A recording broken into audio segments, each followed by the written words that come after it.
Hey, what's up everyone? This is Seth from Handbrake Garage, and today we'll be installing the Chase Bay's reverse mount hydro and Drift HQ hydro lines with the Drift HQ dual caliper bracket. So I'm going to be trying to mount the hydro over here where it's in between the steering wheel and the shifter, instead of over here where everyone normally mounts it. So I just kind of want it over here so it's a little easier to access, it's a little more comfortable, and I'm not reaching all the way over here and pulling it and then elbowing my seat or anything. So I'm gonna kind of take some trim pieces off, kind of see how this is gonna fit. I already took the center console off and then the cover. So first you're gonna have to do that, and then I'm gonna take this piece off here.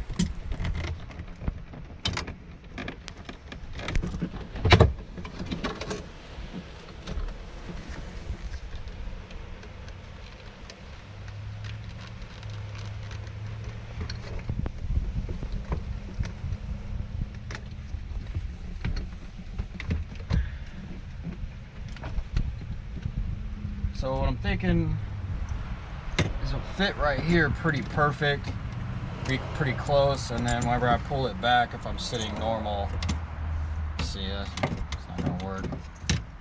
Maybe I'll have to cut this piece off, but I'm gonna go ahead and I'm gonna do some cutting and then test fitting, and then whenever I'm done, I'll kind of show y'all what it looks like. After doing some checking, I found that it'll fit pretty well here. So all I had to do was cut a little slit inside of that dash support, and then it'll slide in right here.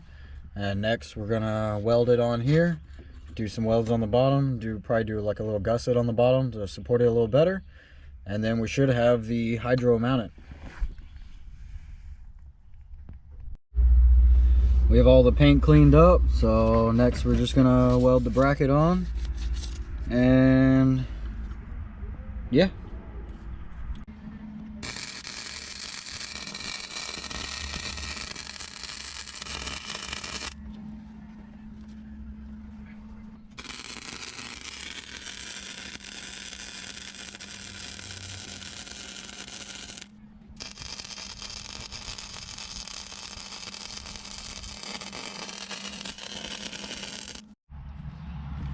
We have the bracket welded on, so this is what it's going to look like right here. Looks like I can pull it back pretty good. I'm not going to elbow the seat or anything. It's not going to be in the way of the shifter, and the location of it seems pretty well. Next we're going to go ahead and put the dual calipers on, and then after that we'll run the line. So let's get the car in the air and get the rear wheels off. We have the rear wheels off, but first let's check out what you get in the dual caliper setup from Drift HQ. So you get the Willwood calipers, and then here are the caliper brackets. These retain the stock parking brake, and then I went with the Polymatrix pads. The harder pads, so they'll grip up a little better. So next, what we're gonna do is we're gonna take the caliper off, and then we'll get the rotor off, and then we'll continue from there. So we got the caliper and caliper bracket off. That was done by taking the 21mm bolts off the back. Once we had the caliper bracket removed, we took the rotor off, and now that the rotor's off, we're going to remove the e-brake shoes. We got the e-brake shoes off. Next we're going to remove the e-brake cable, and then we'll remove the two 15mm bolts that hold the e-brake adjuster on. So we have the e-brake adjuster off. Next I'm going to install the caliper to the bracket with the supplied bolts. They are 15mm, and once I have this tightened on, then we're going to start installing it on the car. calipers on the bracket. But first, before we install it on the car, we're going to remove the bolt out of the coilover, because we're going to have to move the coilover back in order to get this bottom bolt in. Kind of need a little bit more room, so we'll just push the knuckle down, the whole rear suspension down, and then we'll push the coilover kind of back, and then we'll be able to work this bolt into the bottom. So we got the coilover bolt out, we push the coilover back. Now we can start installing the bracket. So this bracket for the e-brake, the stock bracket, is gonna go behind this bracket, the dual caliper bracket. So you're gonna have to kind of work it behind it, and then get one of the supplied bolts.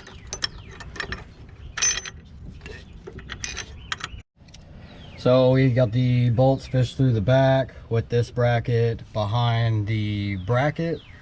Next, we're gonna go ahead and slide the e-brake adjuster in, and then we'll thread the bolts into the e-brake adjuster, and after that we'll work on getting the e-brake cable connected. We're gonna have to take this caliper apart to get the rotor on, but it is a lot easier to get this cable on the back on with the rotor off, because what we did on the other side is we pushed the hook down, the lever that actually engages the brakes, we pushed that down with a screwdriver, because I don't know if I'll be able to show you because it's such a tight area, but see that hook inside of there? If you put the rotor and the e-brake shoes on, it pushes that hook all the way down, and it is impossible to get the cable hooked back on it. So what we do is we push this hook up with a screwdriver, and then when this hook is all the way up like this, you can fish the cable on. And the easiest way I found was to have somebody inside the car. They pull the e-brake about halfway so it compresses this cable a little bit, and then you push it onto the hook, and then you have them release it, and it'll push the cable all the way on.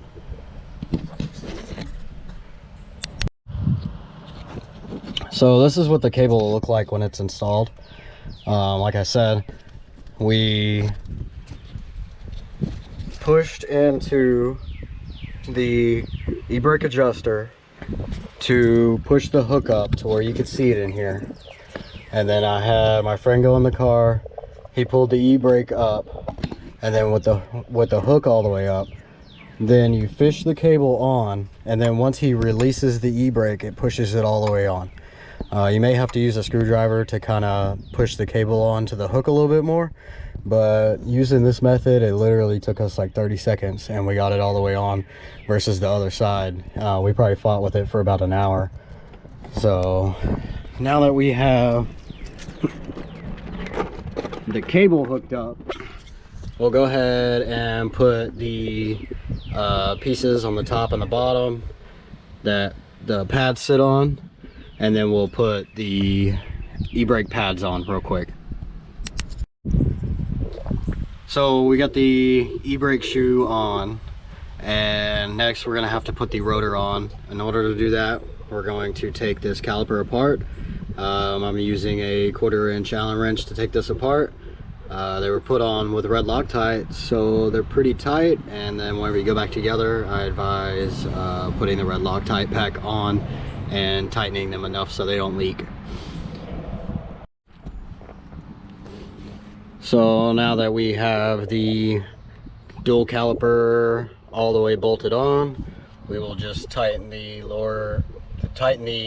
coilover, and then we will reinstall the stock caliper.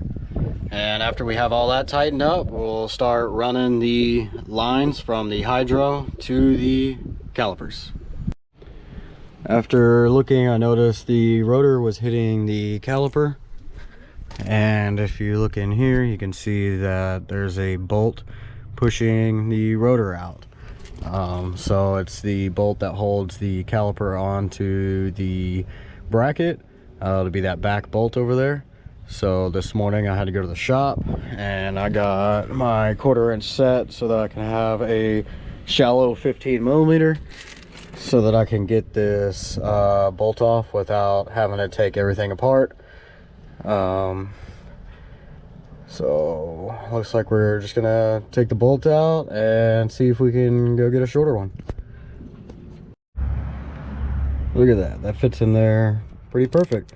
So when you're doing the install, if you have shallow sockets, you do not have to put the caliper on the bracket before installing the bracket and everything. You can get to this pretty easy with a shallow socket. I just did not have a shallow socket yesterday and I didn't feel like going all the way to the shop. It's like 30 minutes away. So, but looks like under these circumstances I really had no choice. So if you see in the video that I put the caliper on the bracket before installing the bracket, that would be why. But it looks like we had to go back anyway. Alright, got the caliper all the way off.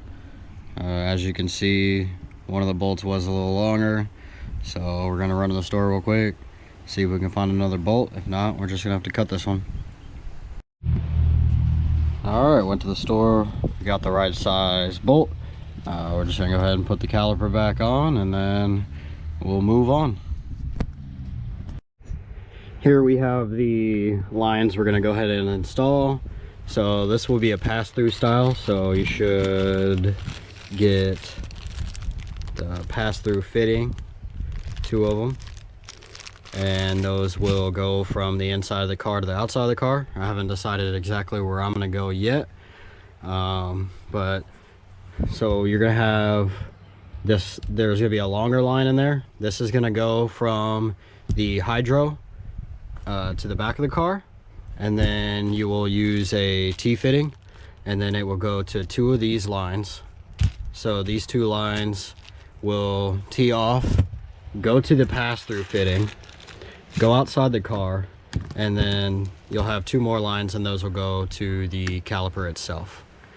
So I'm gonna go ahead, I'll put the lines together real quick and lay it out above the carpet. That way you can kind of get an idea of how it goes, and then we will start running the lines.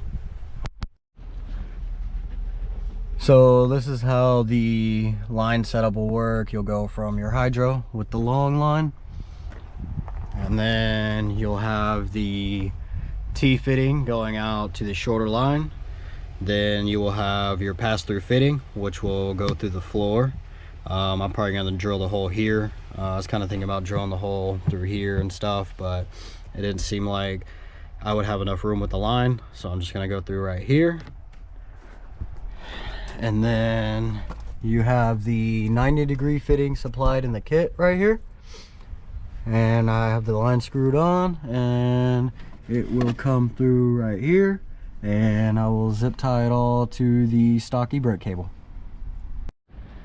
Now that I've kind of shown you how the lines go, I'm gonna go ahead and fish the line underneath the center console over there, get it underneath the carpet, and then tighten the T up, get these fished through the carpet, and then we'll get ready to drill the hole underneath.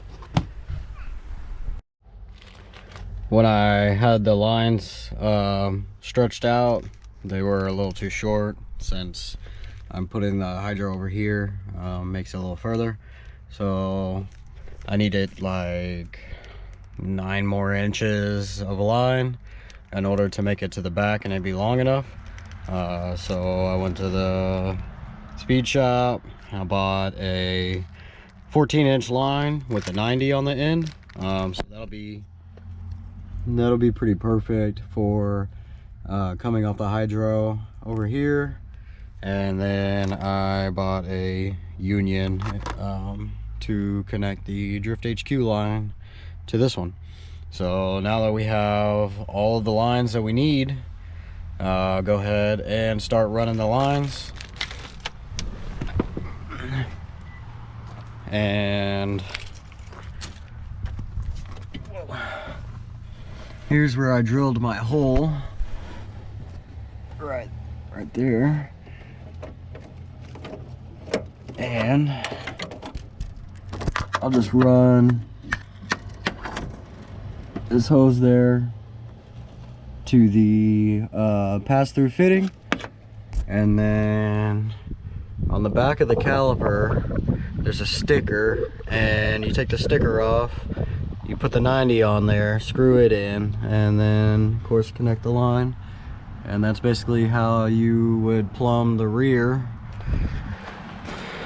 And here, I'll show you the sticker real quick. On this one I haven't taken it off. It's that sticker right there. If you take it off, that's where you screw the 90 in. And then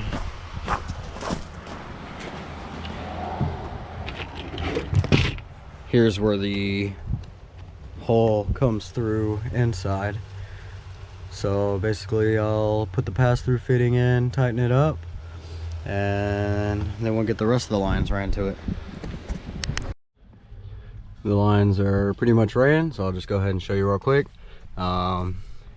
Here's the 90-degree line to the Union, to the Drift HQ line,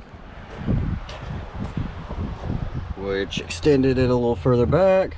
So then it goes to this T, and then you go from the T to this pass through, and then from the pass through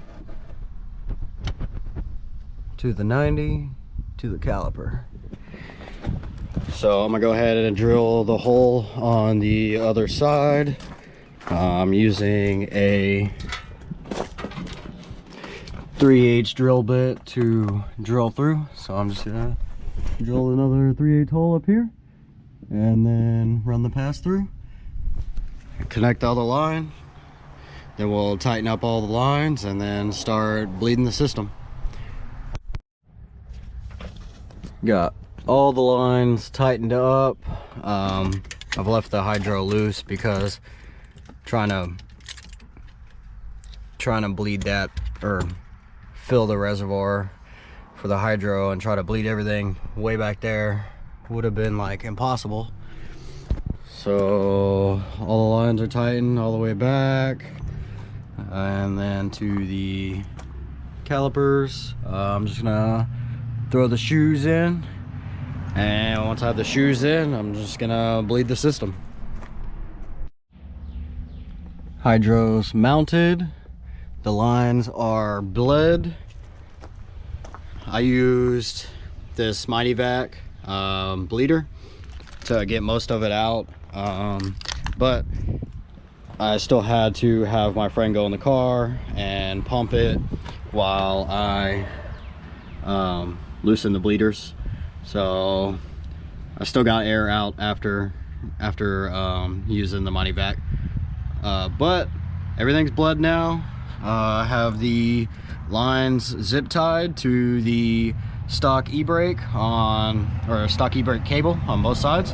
So just throw the wheels on real quick, lower the car down on the ground, and then probably just do like a quick test on the gravel, and then we'll just do a quick test in front of the house on the road. So stay tuned.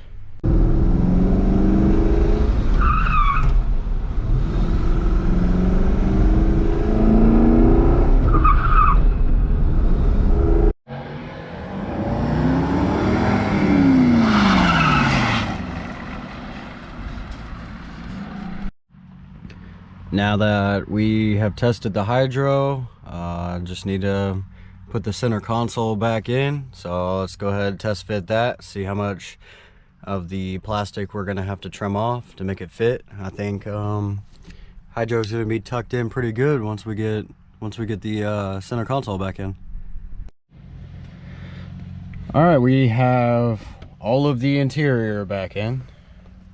So here's what it looks like.